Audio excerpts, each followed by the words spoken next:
Reeve Miller, you can proceed, sir.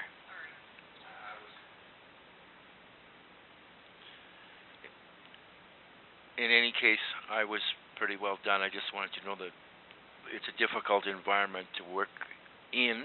We're all learning, and I'm not sure if this is going to fill the needs you hope for or not, but possibly in the future, this other one that with the public input that Charlene referred to, maybe if we had time and some exciting ideas for this other location for down the road, which will bring its own challenges, I think, and in zoning issues and whatever you folks really decide to do with that property, maybe there's time to make a case for that being a really good community improvement type thing down the road. I'm talking a different project, huge project. Like we had talked about possibility, just rumor mill of recreational areas, and you know what I want in this town, Mark, is a grocery store that competes with other areas, and those are the type of infrastructure that I really believe we need to go to, and we probably could make a case if we had the time, over time, as that being qualifying for what Charlene referred to. That would be my hope, and I'll leave it at that. Okay, Councillor Regier, do you have any thoughts?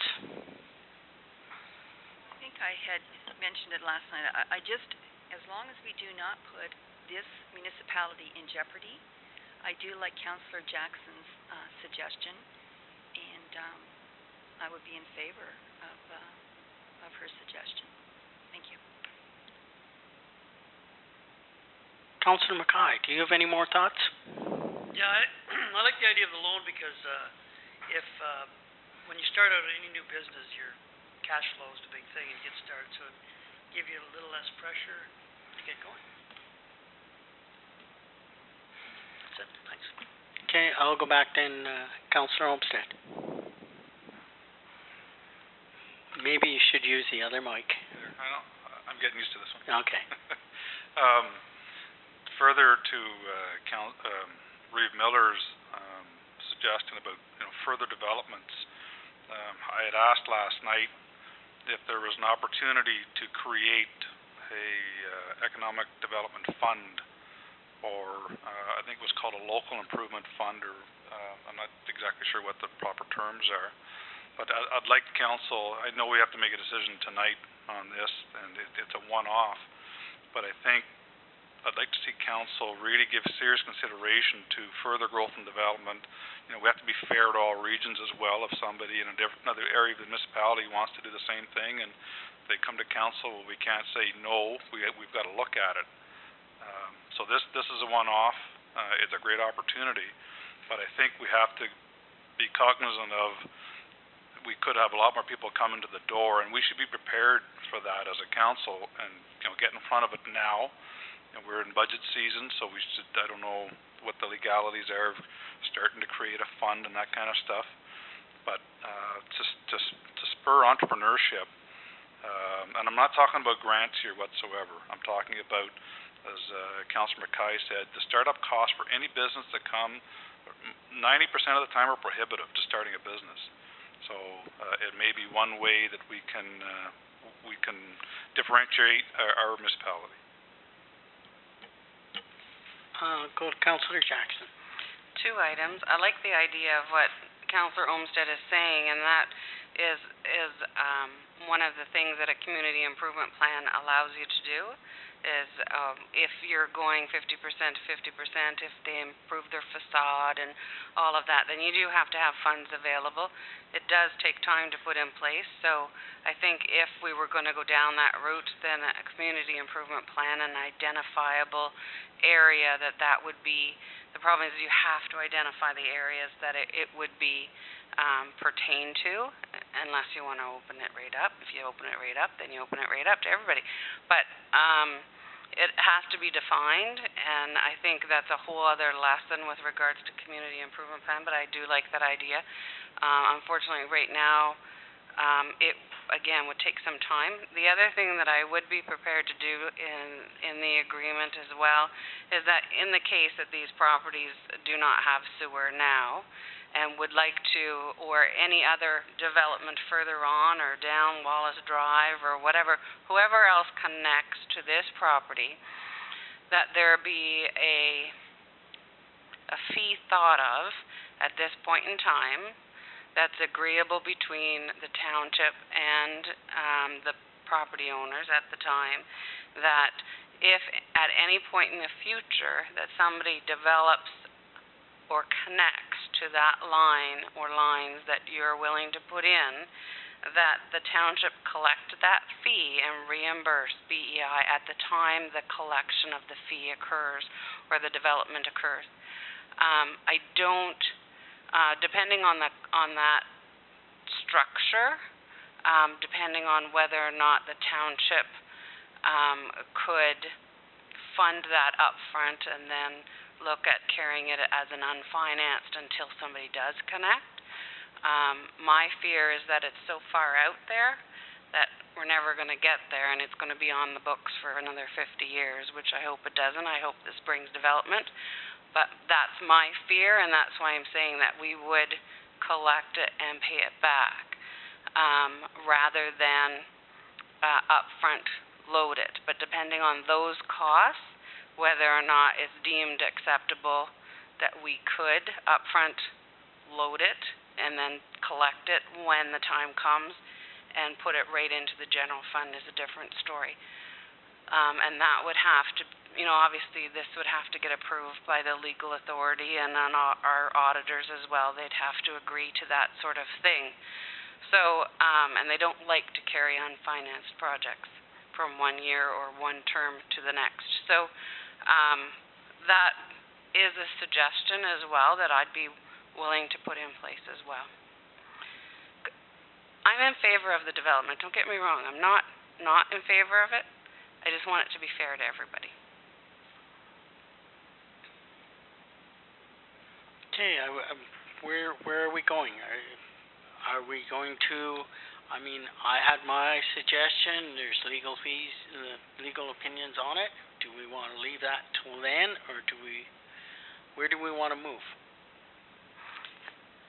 Perhaps we could ask these gentlemen if they're interested in entering into some type of an agreement, and if they felt that Whitewater Brewery would also be in favor of entering into this type of agreement, or how long would you like to sit and think about it now that you have some sort of a direction? I think we would need to see the terms of the agreement or proposal in order to comment on it. But I think what you suggested, Councillor Jackson, would be a start that we could, maybe go back and forth and come up with a scheme. I just want to clarify, though, it's been said over and over again, some councillors are not in favor of giving us anything. We're not here looking for any money from the township to the municipality for any of the work on BEI property.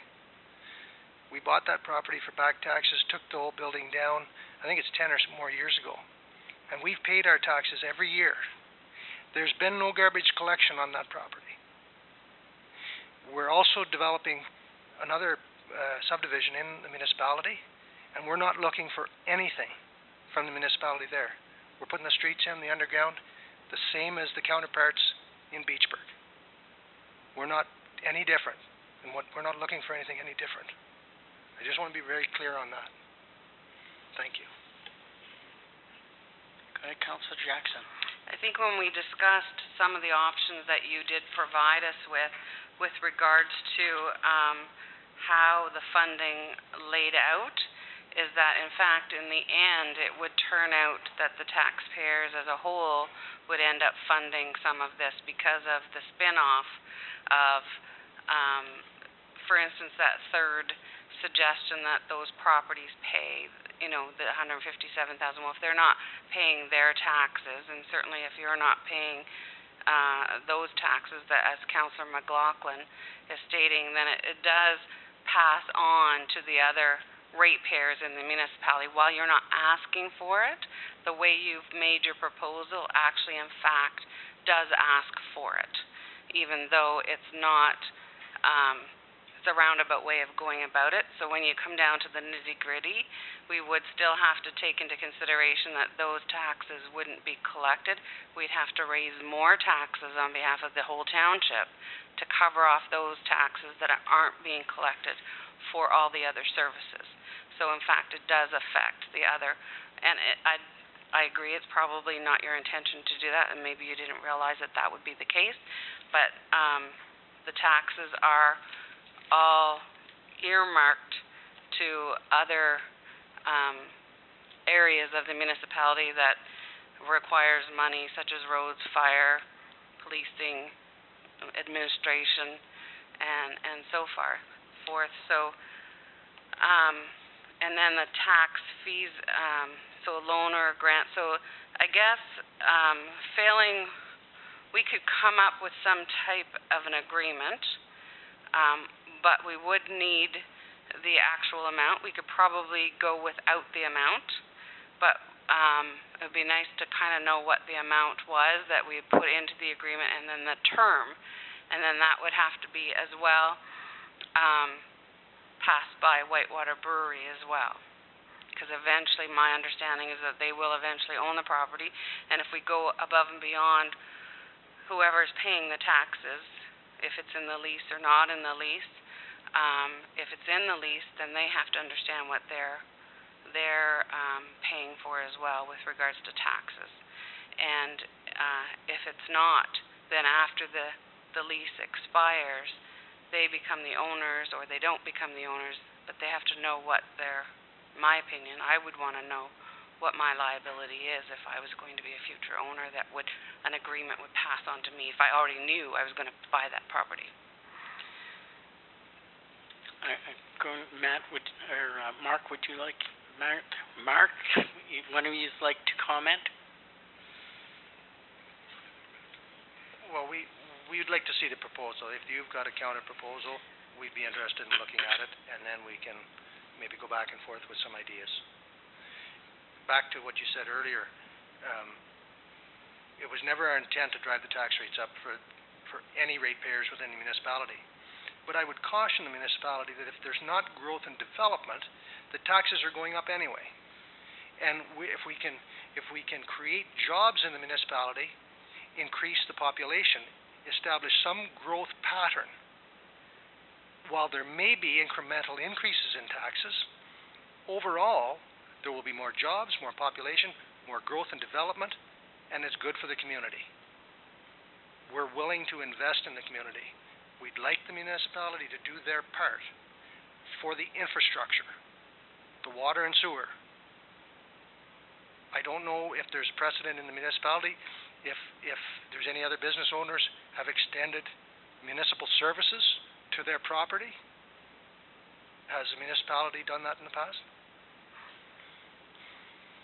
I'll let you comment, and then... In Beachburg, they would have extended the water services to all of those developments, and while they may not be, commercial development, they are certainly residential development, and quite a bit of residential development, which brought in families that go to the schools and become vibrant at the arenas and all of that. So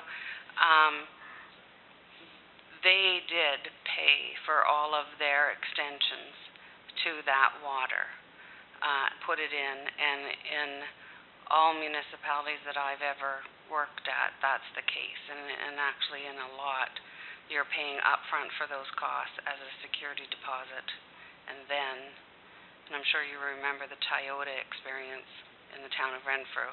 They were going to be charged 100% security deposit on their building and pavement and landscaping, okay?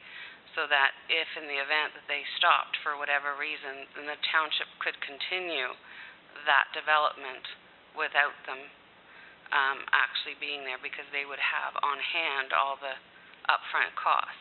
And as they finish, typically, as you finish each area, you're then, and it's inspected by the township's or town's engineer, and passed and agreed to, then it's that security portion of the deposit is refunded to the developer. And that's what normally occurs. A site plan agreement is entered into. Everything's set out prior to the development being built, like the building is here now. It's quite progressive. It's going to be beautiful. And all of those aspects, the T's are crossed, the I's are dotted before it's even started. So this is, unfortunately, Whitewater region doesn't expect that upfront cost, and that has certainly helped. And that is our way, and the former township council's way of promoting development in the municipality. So when Verakins and Lavalley's, they didn't have to pay security deposits, whether it's residential or commercial, same thing. That's our way of hoping that development comes our way, not being a hindrance on the developers that want to be here. But unfortunately, there is no other avenue. Okay, I'm going to go to Councillor. Oh, I'm sorry, Matt. So you use the example of the Toyota dealership, and I kind of have to add a little bit to that. So they bought property. They've got in excess of $500,000 invested in that property, and the expense was too high, and they went to a different municipality. And I know this because I spoke to the gentleman this week, so I've got first-hand information on that one. From there was a comment made a while ago about adding fees for new businesses that might hook onto the sewer line that we'd be putting in. So you're going to increase the cost for new businesses coming into the municipality, which is going to go the wrong direction for your last comment about hoping businesses are going to come to the area. You're not going to get any development here by raising the cost. Okay, I'll go to one more comment and then. Just to kind of answer that question with regards to hooking up to any services that are there. From the property line that the township owns, from the township line to where the hookup has to occur to the building is totally and always has been and continues to be that way the owner of that particular property's responsibility. If there was a hookup that wasn't there, okay, so say for instance it only goes to Mr. Gas, and you may want to, instead of opening up the whole area, you may want to put like the availability of a hookup to those 3 or 4 properties until you get to Wallace Drive. To have that available, otherwise they're going in and they're cutting the pipe and there's more cost to that developer. That is all borne by the developer, the one that wants to hook up. That occurs all the time in LV in the West End, because we've got a water pipe that extends right up to Petawawa, and anybody that wants to hook on, especially those years that there was drought, they entered into an agreement that they were going to be responsible for the cost of hooking up before they hooked up, and that was just to their property line. Then they obviously were responsible from their property line to their place of residence or place of business, that was their 100%. We didn't enter into an agreement at all. That's their responsibility. It's not the township's. So it's. I'll take one more, and then I think this discussion could happen between the people themselves. I'm available anytime for questions. Okay, Mark, you go ahead and you can comment, and then I'm coming back, but I'm stopping the back and forth. There's a lot of reasons to go forward with development, and there's obviously some concerns with the cost. I think we're at a crossroads. This is the beginning of a development in an area of Whitewater. We need to do something as a group to started. And I think it has to be unique. I think we should give careful consideration and do what we can to help these guys get started. That's all I have, thank you. Okay, I'm gonna go Councillor Olmsted. Oh, you got it working. Yeah, I'm good now. I just wanna go back to something Mr. Enright had said about taxes and once you spur on development, that it becomes organic and natural, and you're gonna have your tax increases year after, whether it be 2 or 3%. But I want to take us back to, I think it was October, November of last year, when we received a report. I think it was at that time that we received a report of all 14 municipalities within Renfrew County, and hopefully everybody has a chance to read it. It was a pretty thick document, but so all 14 municipalities in there were rated. So some of you guys didn't read the document. Right, but it was a very, very detailed document, and it give you in there the rates per 100,000 in tax dollars, and so Whitewater Region ranked approximately in the middle of the category in all those fees, whether it be taxes, the tax rates, whether it be water sewer rates, and it was shocking to find out the lowest people paying in every single area was the area that it has the most growth and development, which is Petawawa. They ranked number 1 in every category on that board for taxes being paid. And yes, they've got the base, but they have, for the last 10 years, one that you can point to is they've had continued development year over year over year over year. In fact, I think it was 2 years ago, they received a tax rebate. So they actually, the town of Petawawa wrote checks back to, yes they did, because I've had 3 people that are personal friends of mine that showed me, and I can probably give you a picture of them because they sent me pictures of their tax rebate that they received from the town of Petawawa. Now, as a council, I would never have given a rebate. I would have, that year would have been a 0% increase, because a couple of years later they went back and had another good increase. But point is that the growth and development really spurred lower tax rates over the year, because you're spreading it over a bigger base, obviously. Okay, Councillor Jackson, and that'll be the last comment we're going to have, because and just I think to we're dragging comment it out. on that report, the town of Petawawa has always been the lowest tax rate, will continue to be the lowest tax rate unless there's huge costs to the town of Petawawa. They receive millions and millions and millions of dollars from payment in lieu properties that they do not, as Garrison Petawawa, they do not have to provide any services to Garrison Petawawa. Garrison Petawawa provides policing, they provide road plowing, they provide everything. The town of Petawawa does not have to provide any services to Garrison Petawawa, and they get millions and millions of dollars in payment in lieu of taxes because it's a government property. And that is the simple reason why.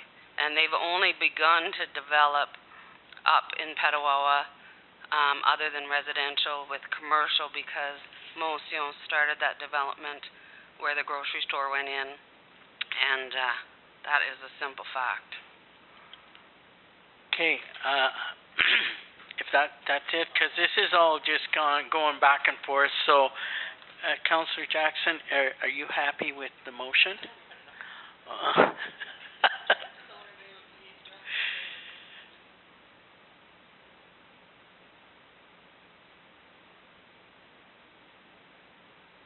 Okay. I will have our CEO read this. I don't want to incur any legal costs if they're not satisfied with the avenue that we're willing to take. I think it's just a draft. It's just It's still going to cost legal costs. Okay. So if they're not satisfied with a loan situation, then there's no point in drafting one, because there would be legal costs to the township, But if they're satisfied that some sort of a agreement could be in place for a loan, then we'll go ahead and do the draft. Okay, could I say then that consensus are that Matt and maybe Christine could go back and forth and to see if there could be an agreement put together, and then we could go ahead with, do we want to go ahead with this motion, or would you rather have? I guess I'd just like to Okay. ask them.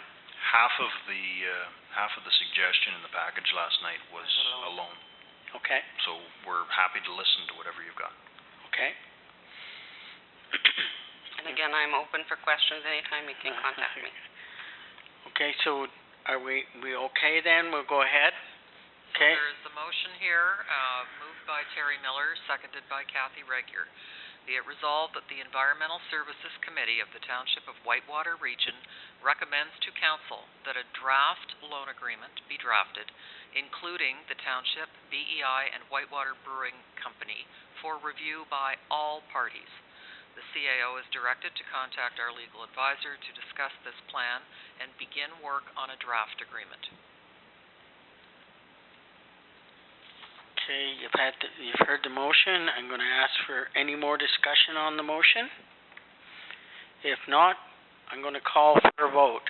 All in favor? Motion is carried.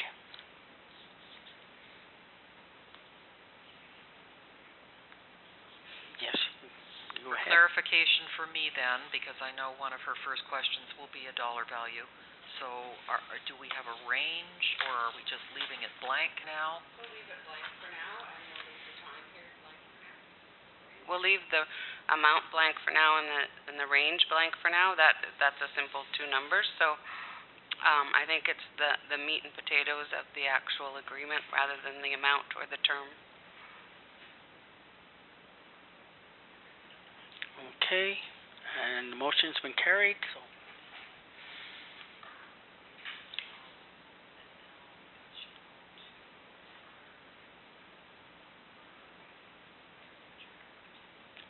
Okay, perfect.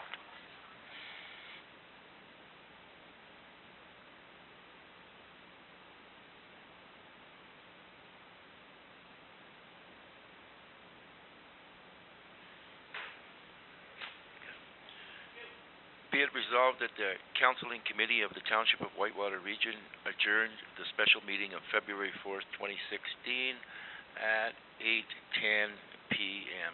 Thank you.